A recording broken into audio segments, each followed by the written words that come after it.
Fantastic Thursday. Today we're talking about the top 3 biggest mistakes that cash physical therapists make when they start networking and trying to build referral networks within their communities. This is one that we get a ton of questions on, just because people love paid ads, people love doing content, but at the end of the day, we got to stack the deck in our favor to make sure that we have as many profitable and sustainable marketing channels as humanly possible for our practice. So today we're going to be talking about the 3 biggest mistakes cash physical therapists are making when they're doing their networking. Ben, how we feeling, Doug? Good. No, I'm excited for this one. It's something that I see a lot of mistakes made on, and mistakes I made at the beginning too. So excited to help others avoid those mistakes. Right. So let's dig right into the beginning. Like, how do people even, before we even start about the 3 biggest things, Ben, you want to give them a little bit of context and background into your history with local networking? Yeah, it's really what started my practice and got it to where it was after the first year. We generated about $130,000, $140,000 in the first year, and it was based solely on boots on the ground, networking, workshops, and just hustling. And so got a lot of reps in, especially that first year, and then obviously over the last 5 or 6 years after. But it was definitely a lot of the grinding and the strategy to get the practice off the ground. 100%. And it's like paid ads, if you have the resources to be able to do it, it's a much faster way to get the ball rolling. But by no means is that a replacement for building those local relationships. And I honestly believe if you're a brand new entrepreneur, you have to go and get your name out there. You have to go and talk to people. You have to put yourself in those really uncomfortable situations where you really have a mirror held up to your face of like, can you sell yourself to other potential referral services? Can you get other people to like you and want to do business with you? And it's something that is humbling and it is scary, but it's something that shapes us into the leaders that we need to be in order to be successful. And so we've worked with hundreds at this point of people who come to us to run paid ads, and we obviously help them do that very successfully, but they're hoping that it will replace the need to build local relationships. And that means that they're basically slaves to the Zuckerberg algorithm. And it's a dangerous place to be. As soon as you have any level of sustainability with ads, you have to go and, as I said, stack the deck in your favor by building these relationships. But most people are doing this absolutely wrong. Let's dive into the first biggest mistake that people are doing, Ben. Yeah, so the first one is not what we do. The strategy that we use it's called the Dream 100. It's creating a list of the top 100 individuals in your community that have your ideal patient or ideal avatar. And I see too few people just maybe doing like maybe one reach out a month and maybe one workshop a month. You really got to go pretty aggressive with it, in my opinion. I was doing networking every single week, like a new person every single week, if not 2. Ideally, a workshop every single week. Sometimes 2 workshops, one during the week, one on the weekend. And I see, again, it's just not enough of it being done, and they think that they have to amp themselves up so much to just do it. Especially for me, I hear you on that because I'm an introvert, and like going out and networking with random people I do not know and communicating with them it takes a lot of energy. And I remember sitting in my car before multiple workshops. I'm like, this is the last thing I want to be doing right now, just because it takes so much energy, but it just has to be done. Just has to be done. And after you break that ice and you start getting that momentum going, it gets so much easier. Like that first month or 2, it was so tough. But then when you get momentum going, it's so much easier. But when you're only doing like one workshop or one networking event every single month, you lose that momentum, and it's hard. It's continuously hard. And there was a time where about 8 or 9 months in, I had a full caseload, and I had to pause some of the networking and stuff. And then eventually the schedule dwindled, and I had to get back into it and do the workshops and the networking. And that was 2 months later. And again, lost all that momentum. And it was hard to do it. So you need to make sure that you keep doing this aggressively, because it makes it so much easier because of that momentum. So that's the number one thing I see. But curious what your thoughts are on that. No, I want to dive a little bit deeper on the Dream 100. It's a concept that was invented by a guy named Chet Holmes, the author of The Ultimate Sales Machine. And he used this strategy to take companies that were failing and get them into the Fortune 500 most profitable and successful companies in the entire world. And basically what it is whale hunting. Rather than going after your individual customers, you're going after the businesses that already have the trust in the community of your dream clients and building relationships with them, knowing that if they decided to tomorrow, they could completely break your business by giving you so many new clients just by sending referrals your way. And so the whole point of this strategy, that was then pioneered and taken to the next level by a guy named Dana Derricks. He's actually a friend of mine. I worked on his team for a number of years. And I'd highly recommend getting both of these books, The Ultimate Sales Machine and the Dream 100 books. It's going to give you a ton of different ways to network and integrate your cash practice services into other people's businesses and build referral networks. But the point is, and why it's called the Dream 100, is that you need to do meticulous research before even getting started, so that you can identify who are the biggest influencers and who are the biggest potential referral sources in your entire community. And you want to rank and prioritize those from 1 to 100 on who are the biggest whales in your community, that if you built a strong referral relationship with them, you'd be set for a very long time. And we want to prioritize those efforts and put people that are on our list that run businesses and offer services that we ourselves would actually use if there wasn't some sort of business incentive to actually doing it. Because the key to this whole thing isn't that, okay, yeah, you can help them, but it's about forging true, genuine relationships with these people and providing so much value to them without any expectation of getting anything in return until the law of reciprocity kicks in and they want to work with you. Now, there's a way to balance this, because you don't want to just sit there and wait until they want to work with you. You do want to have a sequence of steps that you take that gets you to the point where it's like, okay, now it's appropriate to even ask of how we can work together and how I could potentially help you. And so there's a very important way to do this. And so the biggest mistake that most people do is they just kind of go willy-nilly at it, and they just stop in at a bunch of random businesses without ever really digging into, okay, well, how big of a following do they have? What kind of business do they have? What kind of clients do they have? Who are the biggest organizations that if I just put all of my energy into this one, it would provide 10 times the better results than if I got 20 of these other ones.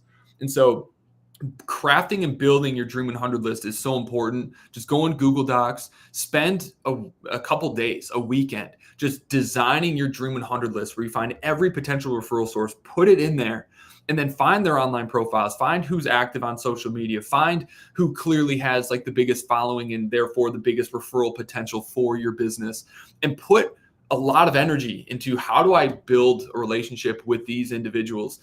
Who are the decision makers in this business? Who are the coaches or the personal trainers at this facility that if I win over, I'm going to find my way into this business? And so that's one of the biggest mistakes, just treating every single potential referral source as the same. Yep, agreed. And you need to you did a good job of highlighting to make sure you're doing your research.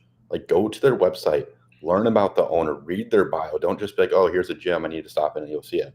And you really want to go to their Instagram page, learn as much as you can about them. And then when you were talking to them, bring up those things that you noticed that you liked, and because that's what people want to hear, right? So make sure you're doing your research, and also keep an eye out for an ear out from your patients on where they are going. What gyms do they go to? Because you can get, a lot of times you can get a really warm intro from patients that you already have, but you're not asking them where they're working out. You're not asking more about their personal life. Most of the time, they're your ideal patient, most likely. Ask where they're at. What are they doing? Where are they going? And then be able, if you feel like, hey, they're going to this gym and I think they probably have more of Mrs. Smith or Mr. Smith, then have that warm intro occur. And it makes that networking so much easier. What a better way to initialize that relationship than, hey, one of my one of my patients recommended your gym. I've been looking for a new place. When would be a good time where I could drop in for a class where you might have a few minutes afterwards to talk? And now it's like most people just send an email like, hey, I'm so-and-so, owner of so-and-so practice. I could really benefit your business by keeping your members healthy. And it's like, it's such a gross pitch that is so easy to discard and ignore. And so like getting those warm referrals from your patients is such a better approach to getting in there. The last thing you want to do is start a relationship off immediately just reeking of desperation and ulterior motives. When you prioritize your list and start reaching out to them, it's so important that you do so without even thinking about getting anything out of it first. You want to go in there and make sure that you're a good fit, make sure that they're a good fit for you, and that this is a business you really want to work with and become an actual like client of theirs. Because business owners, the only person that they want to help more than themselves is their clients. So become a client is the easiest way to get in that door. Yeah. I think the best way to do it is start working out at that gym, get a membership. Don't even introduce yourself like that first week. And like say, I'm a physical therapist. I own X, Y, and Z practice. Like just go there, be part of the community. And that's by far the best approach. It takes more time, but it's definitely the best approach. And, right. That's how Clinical Marketer got its start. Just becoming the best client of other people that were already serving my ideal clients as humanly possible. I left reviews. If they went live regularly or posted content, I was always the first person to comment on it. I'd always be the one on the live, gassing them up and hyping them up and being the person and name that they could count on when they went and did anything. I attended one coach's live event a few years back, like 2017 or something. And I realized that, holy smokes, like every single person in this audience is a potential client that I could help. And so I didn't go and ask him if there's a way that we could like work together. How could I serve you? What I did instead was I noticed at the live event that they weren't collecting any testimonials from any of the attendees. And so after the event, I created a website called idon'thategregtodd.com. I think it's even still up. And then I ran inside of the event Facebook group, I made this big post and video where I was like, if you don't appreciate the value that he just poured into all of us, you must hate Greg Todd. And if you don't hate Greg Todd, then what you should do to give back to him is to leave a video testimonial. And I collected and had dozens and dozens of people submit these testimonials that they recorded to me. And then I paid to turn it into a super cut video. And then I delivered it to him as a gift. I didn't ask for anything. But what happened was a month down the road, he reached out and he was like, dude, I was waiting for you to reach out and say something and ask for something, but you never did. But now I want you to coach my clients. And that was how Clinical Marketer initially got started. It was off of the back of providing so much value to the people who could support my business the most that eventually they're like, yo, like I feel compelled to support your business now and refer everyone that I know to you. And so like going to these gyms, like you don't have to do anything big and grand like that. They might not land the same if they just have like a regular workshop or something, but it wouldn't hurt to show up for a class, support the other members in that class. If you notice any of them having like issues with some of the exercises or workouts that they're doing, without pitching anything. And then afterwards, go leave them a Google review, record them a video testimonial and send it in. And then reach out to the owner or the head coach and say, it's like, hey, I absolutely loved this class. I see what my patient was talking about when they referred me over to you. I'd love to talk to you. When was a good time that I could attend one of your classes where you have 5 minutes to talk afterward? Now it's like there's goodwill built up and they want to actually talk to you. And if you just do that, I mean, you're going to stand out from 99% of every other practice owner who's out there begging for workshops and referrals. Yep, exactly. And another fun strategy that I would do with these when going to these workouts too is I would go up to the gym owner afterwards and be like, hey, I had a patient send me your gym and thought that'd be a great place for me to work out and some of our other patients I have. And I went undercover and went through this workout class to see what it's actually like and what experience would be for potential patients of mine that I refer, because a lot of them are looking for gyms. And I want to make sure that I'm referring to a spot that is going to treat them well and they're going to have a great experience. I had a great experience, and I'd love to talk more about the types of people that you ideally like to help, so I can send other patients your way that need to be doing strength training and type of training regimen as well. So again, give, compliment, compliment, compliment, stroke the ego. That's what it's all about. So that was a strategy that I did, and that's actually one that how we were able to practice out of one of the gyms that we're in as well. So if you're starting out and you're not sure where to treat out of, that strategy works great for us to not just do workshops and whatnot, but also treat out of that gym as well. Yeah, and find your location. That's brilliant. That's brilliant. And then I'd imagine you wouldn't immediately go for like the workshop pitch. You would probably send Nope. them one or two people and then have that conversation. Yep. Right? Like you said, leave a review. I asked them how can I best support you as well, and yeah, and then just then down the road, see if they reach out, and you can also take them out to coffee. Like, hey, love to learn more about you. Let's get coffee sometime, and then yeah, just sit down, talk with them, be human, and Right. um, And approach it from an entrepreneurial curiosity. It's not like, hey, I have something I want to talk to you about. Let's grab coffee. It's like, hey, like what inspired you to like start your business? How long you been doing it? Like, here's like my biggest like thing that I'm working through with my business. Like what's yours? Like, there's so few people that entrepreneurs get to have those actual real conversations with, that it's like, have a conversation with them, try to be their entrepreneurial friend, where you can just talk about the struggles of entrepreneurship and the cool stuff they're working on together.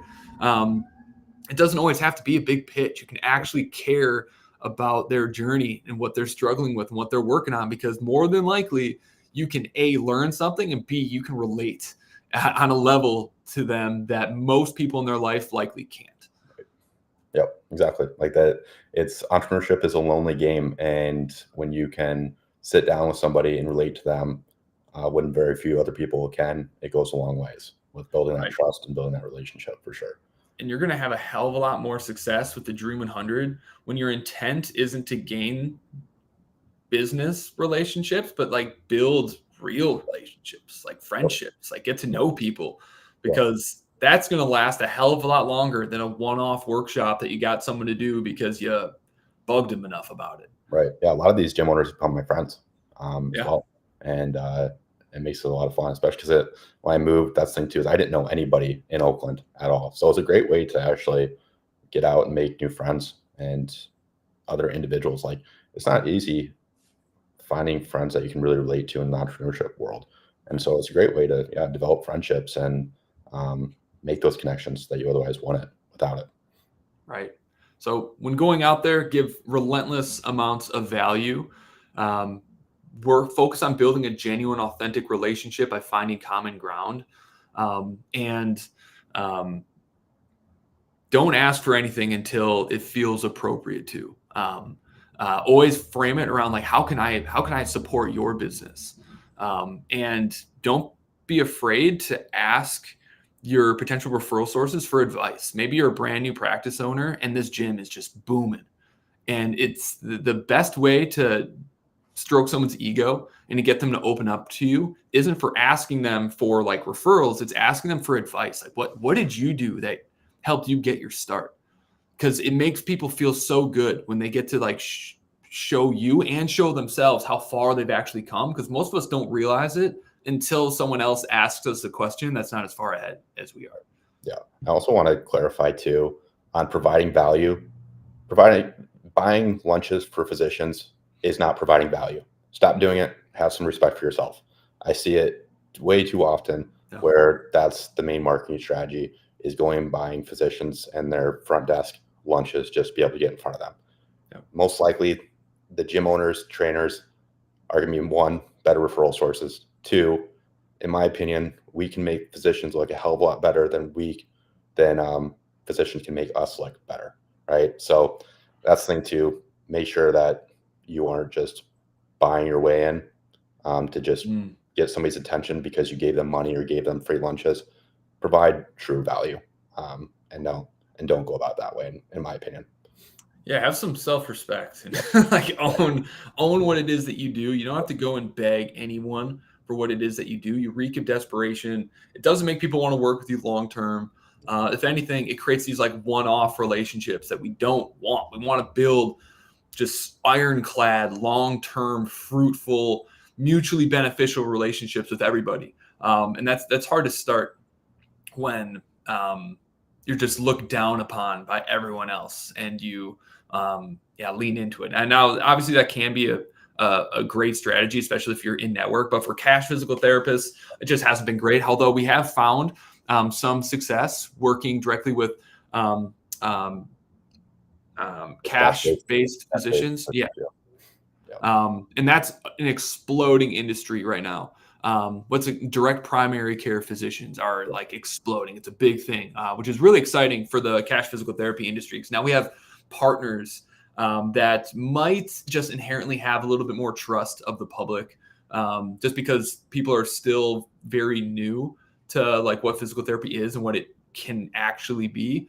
So I'm excited for the direct pay healthcare industry and how everyone's starting to kind of see like how effed up insurance companies are. Yeah, it's not just the PT world anymore. It's starting to really bleed into the physicians world as well. And if you really want to network with physicians, what we found again is we never directly go to a physician that we don't have a connection with.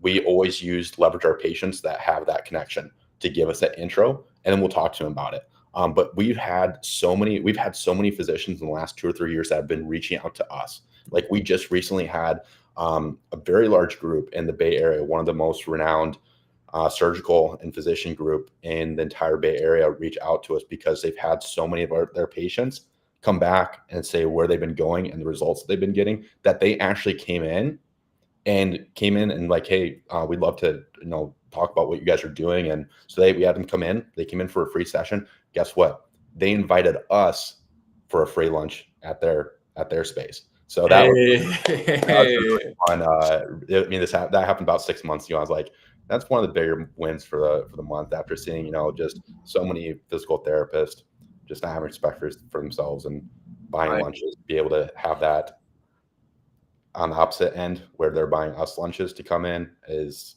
a really good feeling. Right. And so that just goes back to just do really great work with your patients and then be cognizant of where they're going and getting those warm intros as well. So really cool feeling on that. I love that. Hold your head high. We're on a new frontier with healthcare. I can feel it. And it's really, really exciting. So you don't have to beg for anyone. Build your Dream 100 list. Focus on the people who you can truly build a mutually beneficial relationship with, that kind of gel with your personality and your interests. Seek those people out, prioritize them, and don't be afraid of if it takes a while. Relationships, you didn't meet your wife and get engaged on your first date. Approach it like dating. Take it one step at a time and naturally ascend that relationship towards, a more economical business relationship. But don't be quick. Take your time. Pay attention to what their real interests are, and show everyone admires persistence and patience. And if you can just stay at it, it's all going to work out. And for some of you, you might need it to work out faster. In that case, I recommend like some sort of paid ads while you're building these relationships if you're just starting.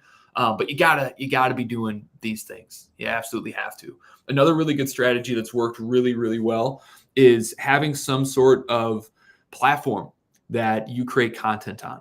If you have a following, like a podcast or a YouTube channel or a Instagram following, then you can invite these people to be a guest speaker, and you can interview them and make them feel so good about themselves and broadcast the amazing work that they're doing to your entire audience. And when that's done, not only do they feel like really great because they got to talk about themselves without feeling like a D-bag for the first time, but you got to like put their message out there, put them in front of people, build a really strong initial relationship with them. And then at the end, just always ask, what can we do to support one another? And then just shut up. And most of the time, they'll always want to reciprocate the feelings that you just made them feel through that interview. And so crazy not to start a platform these days. If you're not making content, you're going to get crushed eventually by the people who do. Highly recommend having some sort of YouTube channel or Instagram following, ideally both, because the content can be duplicated, or some sort of podcast to not only use for acquisition, but also building relationships with your Dream 100. Yep. And podcast is a great way to get in front of their email list, because guess what? Everybody wants everybody to know that they're on a podcast. And so they're going to blast out. You can create a write-up for them, and they can just copy and paste it into an email announcing that they were on a podcast. And so it's a great way for you to get on their social media, their email platform, and just get your name out there even further. And build that relationship and cultivate that relationship even more. It's a great way to deliver value first, real value. 100%. Now, okay, so the first mistake, not building a Dream 100 list. Mistake number 2 is kind of like not fighting on even ground, like going towards the people that kind of make you beg for it, when it's like there's so many other fruitful, more productive relationships you can build. Number 3 is not continuing to follow up with your referral sources. You get the workshop, it went great, and now you let that relationship die down until it's like you want to ask for another relationship, but now they've already started building one with somebody else. Mm-hmm. And so it's like, it's so important that our Dream 100 strategy doesn't end with a workshop. It needs to be an ongoing relationship where you continue to scratch each other's back. And there's different levels you can get to. You can also, once you've done a few workshops, you can take that to the next level and integrate your offers with one another. This is something that we've done dozens of times, where we'll actually give out $100 credits that are shaped like credit cards to our top referral partners and make it a part of their new client onboarding, where it's like when they get their envelope with all of their new information on their schedules and how everything works, inside of there isn't a 50% off card. It is $100 credit. So it feels like a gift, like an actual gift card, cash, that they get to go and spend with you. Now, every single new client they get also gets a referral directly to you, and it's built into their offer. Now, you, of course, can do that for them as well. As a practice owner, you can figure out what businesses in town that gel with you and your clients have some sort of front end offer that they promote to get clients in the door, then bundle those together inside your clinic. Whenever you get a new clinic, give them this bundle of, you get a 50% off a fresh juice or ginger shot. You get a massage. You get, a trial at a gym, like a 2-week trial at a gym. Go and find all these things and bundle them together and start integrating your offer with other businesses in exchange for integrating their offer with yours. And that's just a much more sustainable way to do this. And if it's working really good, take them out to dinner every now and then. Meet with them and their spouse, become friends, go hang out with them. Make sure you continue to develop and grow that relationship, because it just takes so much energy to build and initialize those relationships that when you get one, the returns you're going to get if you just maintain and continue to grow that relationship over time is going to be massive compared to just getting one-off promotions here and there from other referral sources just off from your boots on the ground hustle. Yeah, exactly. And make sure from a logistical standpoint, when you're done with that workshop, set up that workshop right then and there on the spot, the next one. Ideally, we schedule these out on a quarterly basis, 4 times a year. Mm-hmm. End of each quarter, we do a workshop. It's already scheduled, and that way you don't have to go through that friction of reaching out to them, set up a workshop every single time you want to do one. It's already on the books. It's already scheduled out for the entire year. And you do it when the iron's hot. You can also do workshops for their trainers, like Con Ed. So that's my favorite strategy. Is the workshops are great, but I like to go up the chain, up the funnel even more, because the trainers and coaches, they're the ones seeing the clients every single day. They're the ones that know who needs help from PT and all that, and are going to encourage them. And because you've done workshops and Con Ed for them, they see you as an authority figure. And so do the clients. The clients see the coaches and trainers as an authority figure. So when that authority figure recommends that they see you, they're going to be much more likely to do it than, if they just show up to a random workshop as well. So make sure you're also doing workshops for the trainers and coaches, and do it for free. It's going to pay itself in dividends down the road. And guess what? It's another way for you to build value with that gym owner, where they don't have to do Con Ed, and it's a massive value for them and their coaches and trainers. It's a win-win all around. Right. And I would almost like alternate them. If you have a great relationship with them and they have a lot of clients that would benefit greatly from your workshops, like rotate them to keep them fresh so you can do more of them. Right. I love the strategy of training the coaches, because the level of desire and intent and gratitude that you get from them is massive, because it's not like, okay, we're just keeping our clients healthy. That'll increase, like reduce our churn a little bit, which will help make us a little bit more money. It's like, no, you're actually investing into the coaches, increasing their long-term value. They have knowledge that can help them professionally for the rest of their lives. And so it's an entirely different level of like gratitude and intent that they put into that, because you're elevating their overall lifetime value, not just saving them a few $100 a month from churn. It's a strategy that I think works even better than general workshops to the general members of the gym. Right. Because now they're making referrals every day. As soon as they have someone who's like, yeah, I'm dealing with this, it's like, great, referral, versus a workshop every other month. Exactly. Yeah. Way more evergreen. Okay. So the ones we covered: create your Dream 100 list, rank and prioritize the people that you got to follow up with and build relationships with, get creative with it, do your research. If they went to a specific college, send them a damn mug with a note asking like, hey, I heard about your gym. I'd love to come in for a session sometime when you have 5 minutes afterwards to talk. Like, send them something nice that'll make you stand out, that you know they're going to get and appreciate. Okay. Go into it only wanting to serve without any expectation of getting anything back. There's a book called The Go-Giver that I highly recommend, but it's all about getting rid of your expectations and just doing good for the sake of doing good. And the world and the people around you will take care of you, and they'll reciprocate that. So people can smell that a mile away. Go in there, provide as much value as you can until they almost beg you to like ask them for something, because they feel guilty for how one side of the relationship has been. The number 3, make sure that you go to places that you actually resonate with, things that you would go and use as a customer, even if you weren't going to get anything out of it, because you want to build these long-term fruitful relationships with the partners. And if you're not one of them, you're not going to have a long-term relationship. If you don't fit their archetype of their customer, then the odds of them wanting to refer their customers to you, it's not going to make sense. And so find the places that you can be passionate about, that you can truly love and build true relationships and community with. And you're going to have far more fun. It's going to be less taxing, and it's going to be far more profitable for the practice.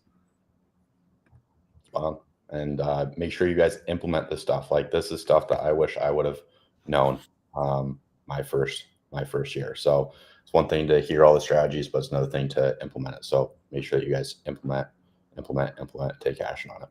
That's right. Do the damn thing. It's scary.